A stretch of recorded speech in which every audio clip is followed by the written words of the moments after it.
அப்ப நடுநிலைன்னு ஒண்ணு இல்ல ஊடகத்துல. இத நம்ம புரிஞ்சுக்க வேண்டியிருக்கு. அதனால ஊடகவியலாளர்கள்ல பல பேர் நான் நடுநிலை அப்படிலாம் கிடையாது. இது வந்து ஒரு ஏமாத்துற வேலை. நான் இது எங்க எத்தன பேர் முன்னாடி என் முன்னாடி உட்கார்ந்து கேட்டாலும் நான் சொல்லிருவேன். அப்ப இவங்க எல்லாரையுமே குறி வைக்க ஆரம்பிக்கிறாங்க. இப்ப ஒரு முக்கியமான ஒரு ஜர்னலிஸ்ட். அவர் வந்து வார இதழ்ல வேலை செஞ்ச ஒரு ஆளு. அந்த கூல ஆரம்பிக்கும் அந்த வார இதழ். சரிங்களா? நான் வேற எந்த சேனல்லயும் சொல்லல. இதுல தான் சொல்றேன். அந்த கூல ஆரம்பிக்கிற அந்த வார இதழ்ல இவரு வேலை செய்றாரு. அந்த இதழ் வந்து எப்பல்லாம் சர்க்குலேஷன் கம்மியாகுதோ, அப்பல்லாம் ரஜினியும், அஜித்தையும் எடுத்துருவாங்க.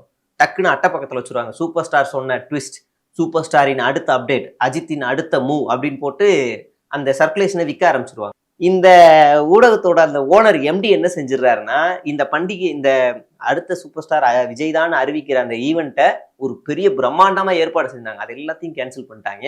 அவர் எஸ்கேப் ஆகி வெளியூருக்கு போயிடுறாரு, வெளிநாட்டுக்கு போயிடுறாரு. எனக்கு ஒரு முக்கியமான மீட்டிங் இருக்கு, நான் போயிட்டு வரேன், நீங்களே கொடுத்துருங்கன்னு.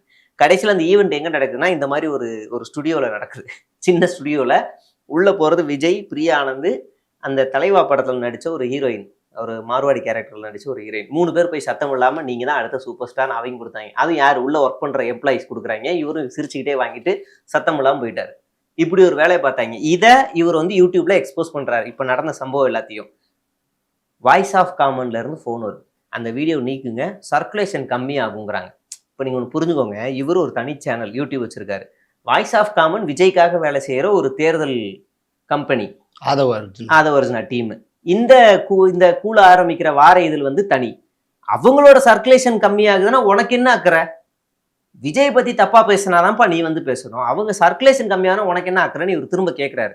இல்ல அதெல்லாம் நீங்க பேசாதீங்க, டெலிட் பண்ணுங்கன்னு சொல்லி ரிப்போர்ட் அடிச்சு அந்த வீடியோ டெலிட் பண்றாங்க.